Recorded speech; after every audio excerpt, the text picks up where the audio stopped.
Chyba już wiecie, że jeśli idzie o komputery ZX Spectrum, to mam generalnie coś nie tak z głową. Oryginalne, klony, emulatory, muszę zebrać je wszystkie. Dlatego też mam dla Was coś specjalnego, najbardziej next-genową wersję ZX Spectrum z dostępnych w tym momencie na rynku.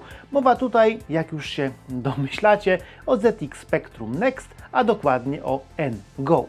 Cześć, tu Borg, Retrogralnia, czas na spektrumowe szaleństwo. Zanim Wam jednak o nim opowiem, zajrzyjcie na stronę PCBWay, producenta Waszych customowych płytek PCB i dostawcy wszelakich usług z nimi związanych. PCBWay ogłosiło właśnie 7. konkurs na najfajniejszy projekt hobbystyczny w kategoriach projekt elektryczny, projekt mechaniczny i projekt na platformę STM32. Zgłoszenia potrwają do stycznia przyszłego roku, a do zgarnięcia są nagrody nawet do $1500 w gotówce plus masa innych rzeczy, a do tego każdy, kto się zgłosi, dostanie w bonusie Raspberry Pi 0. Zapraszam więc do udziału, a my wracamy do naszego next-genowego ZX-a. Komputer, jaki tutaj widzicie, to Manuferi NGO, klon najnowszej wersji ZX Spectrum Next z pewnymi dodatkami. Musimy więc sobie chyba na początku odpowiedzieć, czym jest sam ZX Next. ZX Spectrum Next to 8-bitowy komputer, który miał swoją premierę w roku 2017. Komputer jest sprzętowo kompatybilny z komputerami Spectrum z lat 80., ale w dużym stopniu poszerza ich możliwości. Maszyna powstała dzięki kampanii crowdfundingowej i ta droga była jedyną oficjalną drogą jego zakupu. Maszyna osiągnęła tak duży sukces, że w roku 2020 pojawiła się druga kampania, ale przez ciężkie czasy wielu jej uczestników musiało czekać na swój sprzęt nawet do początku tego roku. Jednocześnie w tym czasie pojawiło się też kilka klonów maszyny dostępnych w normalnej sprzedaży, w tym właśnie NGO, który jest chyba najbardziej zbliżonym do oryginału i oczywiście wykonanym za zgodą jego twórców. NGO można kupić w kilku wersjach, jako płytę główną, gołą płytę główną, pasującą w miarę do starych obudów, choć trzeba tutaj wyciąć kilka dziur, co jest standardem w nowych ZX-ach. Jako komputer w replice obudowy ZX48K z gumową klawiaturą albo wewnątrz customowej obudowy z tworzywa akrylowego wyposażonej w mechaniczną klawiaturę. Ja zdecydowałem się na ostatnie rozwiązanie i powiem szczerze, nie żałuję. Mając w ręku już wiele obudów tego typu, wycinanych laserowo z tworzywa sztucznego, bałem się, że dostanę, no wiecie, takie śliskie, błyszczące PCV, które nie jest najprzyjemniejszą rzeczą dotyku i rysuje się od samego patrzenia na nie. Natomiast ta obudowa akrylowa, czy jak można przeczytać na stronie metakrylowa, zaskoczyła mnie swoją wręcz satynową powierzchnią. Trudno jest w mowie przekazać uczucie, jakie się doznaje opuszkami palców, więc powiem tylko, będziecie zadowoleni z jej jakości. Mega wrażenie robi też sama klawiatura, która jest oparta na przełącznikach Gateron, które jak czytałem w sieci mają generalnie dobrą opinię, i klawiszach o profilu DSA z laserowo wykonanymi napisami.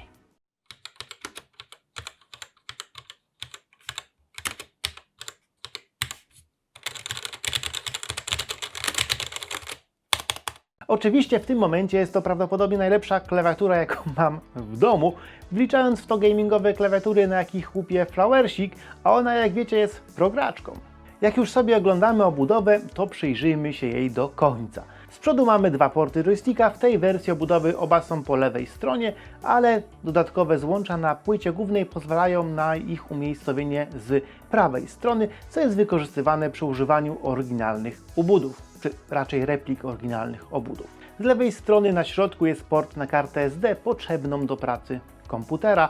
Na niej, prócz rzecz jasna gier i programów, znajdują się także pliki ROM i bin z systemem operacyjnym, BASICiem i tym podobnymi rzeczami, a także programy wspomagające sam system operacyjny Next ZXOS i BASIC, właściwie Next BASIC. Mamy też tutaj trzy przyciski: Reset, resetujący maszynę, przycisk NMI wywołujący menu podręczne przy pracy w trybie ZX Next oraz przycisk Drive, który wywołuje menu podręczne ESX DOSa, jeśli takiego mamy zainstalowanego na karcie SD i aktywnego w maszynie. Z tyłu mamy włącznik zasilania, którego, jak rozumiem, zgodnie z tradycją nie ma na oryginalnym ZX Nexcie. 9V gniazdo zasilania, doskonale tutaj oznaczone. Następnie szynę rozszerzeń ZX Spectrum do podłączenia standardowych rozszerzeń z epoki i tych nowoczesnych. Następnie, uwaga, wyjście HDMI, tak w końcu komputer ZX z wyjściem HDMI. Wyjście stereo audio oraz port magnetofonu. Kolejne to wyjście VGA przez RGB, które może dawać sygnał RGB zarówno monitorowy, jak i telewizyjny do podłączenia przez port SCART. Ostatni mamy port PS2 do podłączenia zewnętrznej klawiatury i lub myszki w tym właśnie standardzie. No klawiaturę tutaj mamy, więc raczej możemy tu podłączyć myszkę. Co natomiast kryje się w środku tego komputera? NGO, jak i ZX Next napędzane są procesorem Z80N, kompatybilnym rzecz jasna z Zilogiem Z80, ale zaimplementowanym w układzie FPGA, a dokładnie Xilinx Spartan 6. Oprócz dodatkowych instrukcji, procesor pozwala się na rozpędzenie od standardowych 3,5 MHz do nawet 28 MHz. Procesorowi pomaga układ Copper, koprocesor, który potrafi bez obciążenia głównego CPU zmieniać wartość części rejestrów komputera w zadanym momencie rysowania obrazu, co pozwala na przykład na płynną zmianę palety kolorów. Komputer posiada także układ ZX-NDMA, który wspomaga maszynę przy kopiowaniu dużych bloków pamięci. Oba koprocesory oczywiście znajdują się także, czy raczej są zaimplementowane w układzie FPGA, zresztą jak praktycznie wszystko, o czym mówiłem i będę mówić. Jeśli idzie o grafikę, w komputerze znajdziemy tryby znane z oryginalnych spektrumów, jakie generował układ ULA, ale także nowe tryby graficzne w niskiej rozdzielczości w 4 lub 8-bitowym kolorze i szereg trybów w wyższych rozdzielczościach, także z 4 lub 8-bitowym kolorem bez color clashu. Te nowe tryby nazwane zostały ULA Next i są niezgodne ze standardem ULA Plus, który choć ma mniejsze możliwości, jest obecnie popularny i często możemy go znaleźć w innych ZX Spectrum na sterydach. Brak implementacji ULA Plus w Nexcie był przyczyną niemałej krytyki wśród fanów ZX-ów. Na szczęście w pewnym momencie implementacja ULA Plus pojawiła się w Nexcie, a co za tym idzie także w NGO.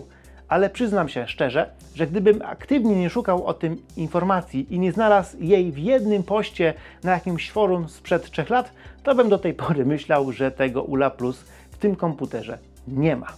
Grafika została okraszona sprzętową obsługą 128 duszków o rozmiarach 16×16. Mamy też obsługę map znaczkowych, czyli tilemapsów z ich sprzętowym scrollingiem. W końcu ZX Spectrum ma możliwości jak konsola do grania, np. NES. Dźwięk. Jeśli idzie o dźwięk, mamy tutaj bipera, 3 układy AY38910 oraz 4 8-bitowe przetworniki DAC, które mogą być konfigurowane do grania jako szereg różnych dodatków do komputerów Spectrum. Pamięć RAM. Jeśli idzie o pamięć RAM, to ona wyjątkowo znajduje się w osobnych kościach.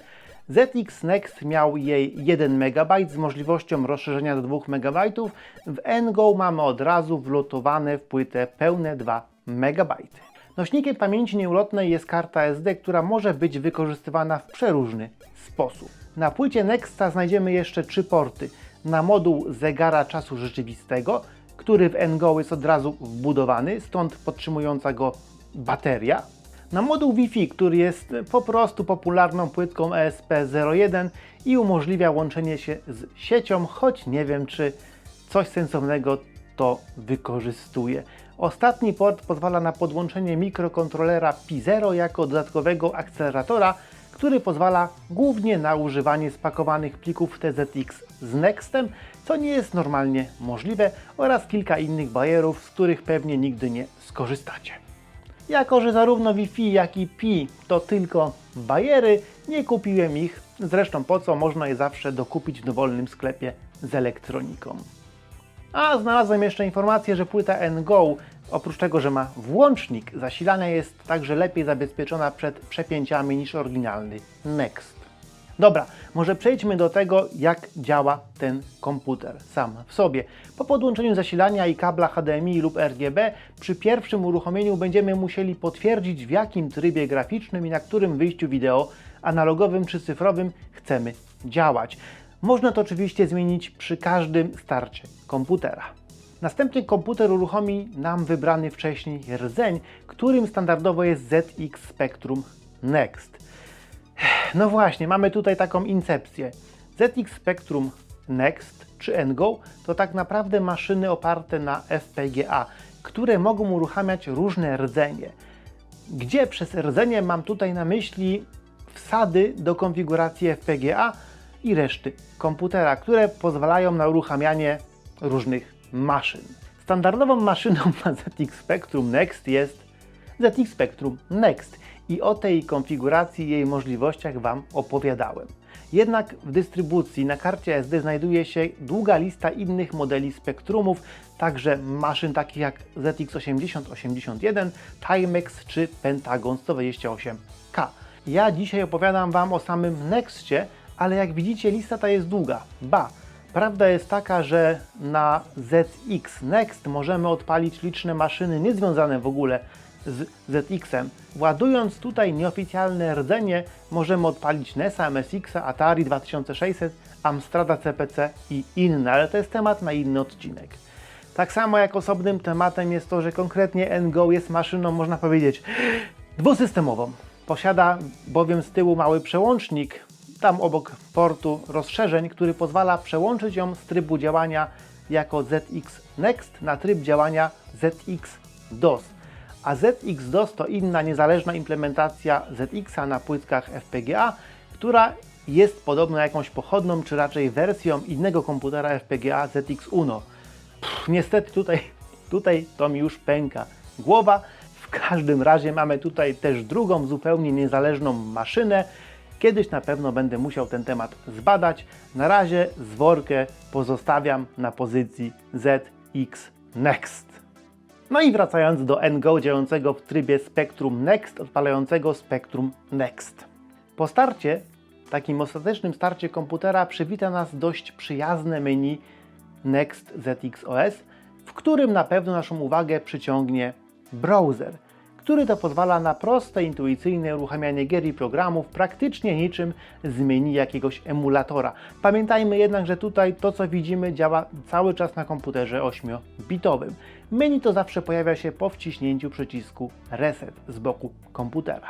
ZX Next spokojnie rozpoznaje liczne pliki znane z samego ZX-a, jak i emulatorów, takie jak BAS, TAB, Z80, SNA, SNX, DOT, .o, .p. Możemy też wchodzić w obrazy dyskietek DSK. Sam Next ma też swój format plików wykonywalnych, taki nowy .nex. Ze znanych rozszerzeń plików nie odpalimy popularnych TZX-ów, to znaczy możemy je odpalić jedynie jeśli do naszego komputera włożymy dopałkę w postaci P0, o czym zresztą mówiłem wcześniej.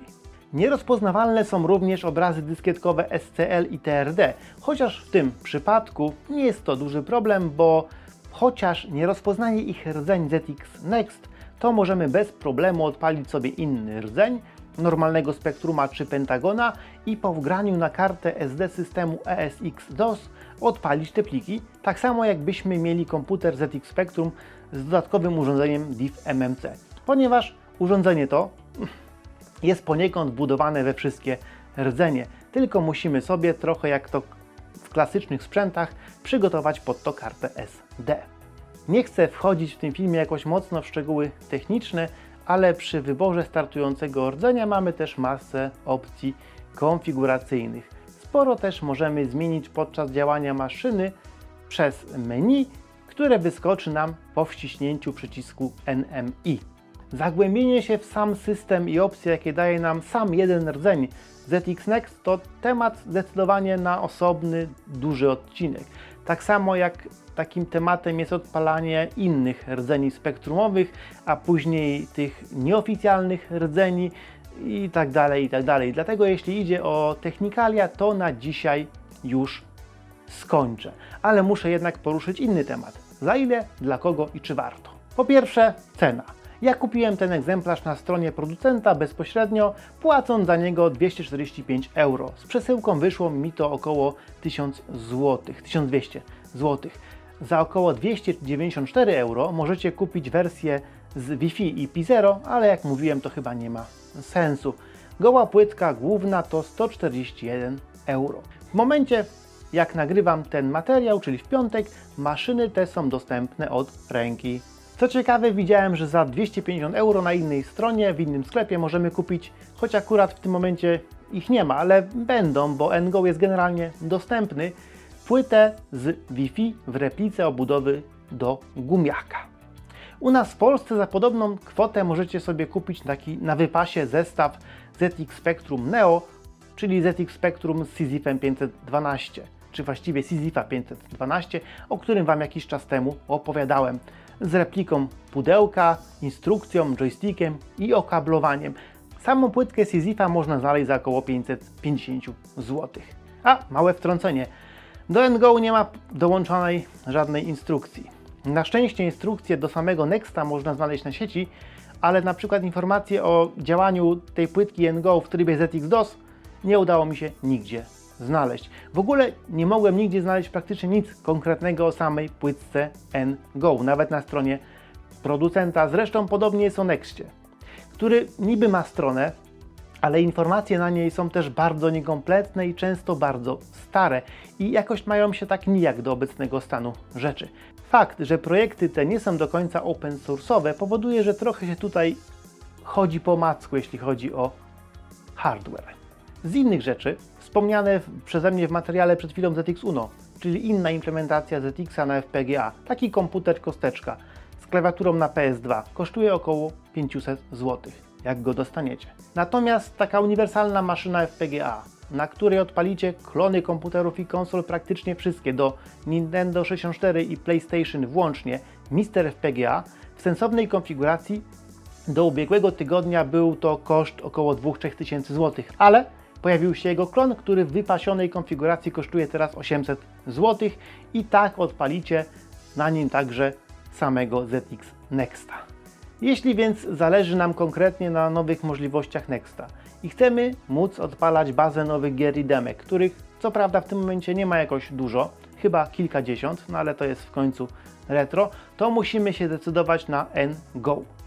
Jeśli chcemy mieć sprzętową zgodność ze Spectrumem i używać starych joysticków czy dowolnych akcesoriów do tych maszyn, starych maszyn. A jeśli nam na tym nie zależy, możemy sobie kupić tę kosteczkę Mister FPGA i używać klawiatury na PS2 i padów USB, jeśli nas to nie boli.